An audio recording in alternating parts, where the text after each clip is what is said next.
So ఇంకోటి ఇప్పుడు మామూలుగా మిమ్మల్ని ఏం అడుగుతారు, ఇప్పుడున్న దిల్ రాజు పాత దిల్ రాజుకి ఏం చెప్తాడని అందరూ అడుగుతారు. నేను అడిగేదంటే అప్పుడున్న ఓన్లీ రాజు ఇప్పుడున్న దిల్ రాజుకి ఏం చెప్తాడు? అది 22 years జర్నీ. అంటే అంటే సినిమా అంటే సినిమా నీకు మనకు అండర్ ప్రొడక్షన్లో ఉన్నప్పుడు షూట్ జరుగుతున్నప్పుడు నీకు దుబాయ్లో సాంగ్ చేస్తుంటే సడన్గా బైక్ స్కిడ్ అయ్యి నీ కాలు పైన పడింది. కాలు పైన పడితే మధ్యాహ్నంకి వెళ్ళి షూటింగ్ ఆపేసాం. అది నాకు ఫస్ట్ ఫిలిం.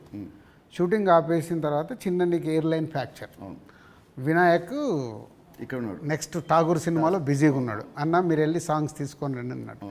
నీకు ఎయిర్లైన్ ఫ్రాక్చర్ అయ్యి మన హోటల్కి వెళ్ళిన తర్వాత ఇంకా మనం నెక్స్ట్ డే షూటింగ్ చేయడానికి స్కోప్ లేదు. ప్యాకప్, అందరు రిటర్న్ వెళ్ళిపోవాలి. సో అప్పుడు లక్ష్మణ్ అంకులు శిరీష్ అంకులు టెన్షన్లో ఉన్నారు. నేనేమో వెళ్ళిపోయి పడుకున్నాను. పడుకొని 4 o'clock లేసేసి శంకర్ మాస్టర్ డోర్ కొట్టి, మాస్టర్ రేపు నైట్ వెళ్ళిపోవాలి, నీకు ఇప్పుడు 2 పాటలలో ఏమేమి బ్యాలెన్స్ ఉన్నాయో ఒక్కసారి లిస్ట్ రాయని 6 గంటల వరకు కూర్చొని ఆయనతో రాపిచ్చి, ఇవి నితిన్ కాలు కింద పెట్టకుండా నువ్వు ఎలా మేనేజ్ చేయగలుగుతావు అంటే శంకర్ నేను మళ్ళీ డిఓపిని పిలుచుకొని మేము కూర్చొని డిజైన్ చేసాం.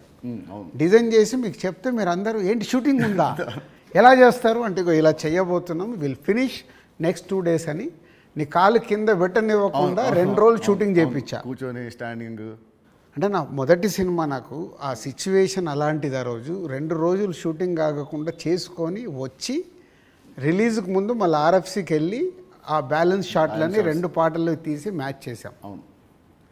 అంటే అది నా ప్యాషన్.